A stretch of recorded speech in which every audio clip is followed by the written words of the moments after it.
Alright, today we've got 3 quick ways to use the slant board to open up the ankles. So the first one is going to be a stretch for the gastroc, which is our muscle, big muscle in the upper part of the lower leg here.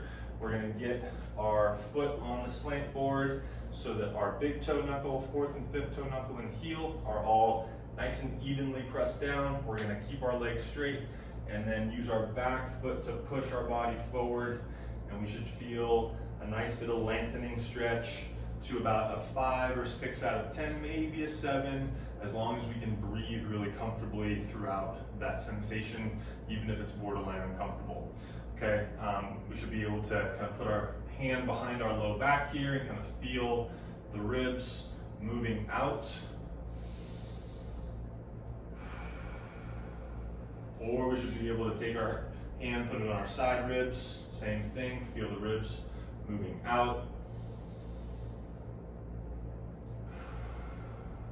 And notice that I'm breathing in through the nose and doing a long exhale, kind of like a sigh out the mouth on these breaths. And that's kind of how we like to encourage people to breathe whenever they're doing any passive stretching. It's a very sympathetic, way to get away from the sympathetic or the upregulated form in our nervous system that is an environment that's very difficult for our body to relax and make change. So we want to be calm, we want to be chill out, and that's going to be through that breathing that we can make sure that that's happening. Another way is if we're tight on the outside of the ankle, we can use the slant board with the big toe being higher than the 4th and 5th toe. So this is going to stretch our ankle into what's called inversion, and same idea. We're going to start with a nice 3 points of contact. We're going to use our other leg to push us up and over, and then we can support, or we can even put the other leg here on top of that board and just relax into this position. With people who have tight ankles on the inverted side, this already will feel pretty stretchy out along all this stuff down into the outside of the ankle. If the other side of the ankle is tight, meaning that we have a hard time doing what's called eversion, and this is different than inversion, which is what we were just doing, but eversion, where we get the 4th and 5th toe higher than the big toe.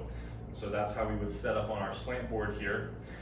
Same thing, using our other leg to support as we straighten, and then choosing a more stable base of support with our arm. I could hang out here and just again get into my breathing, relax, and I feel a nice stretch in through this stuff on the inside of the ankle. I also feel a little bit of pressure out here, which is okay, but again, nothing that I can't keep a nice nasal inhale, long sigh, exhale, breathing pattern through.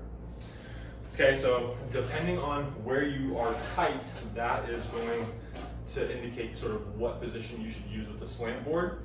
If you're not sure, make sure that you know where you need to be stretching before just kind of throwing paint at the wall and hoping something sticks. There's nothing wrong with exploring all of these and seeing what you feel in each position, but use your common sense and best judgment as you move forward with these interventions. It's always best to get a little bit more information before just trying something out. So I hope this helps. Hope the ankles feel a little bit better, and drop any questions in the comments.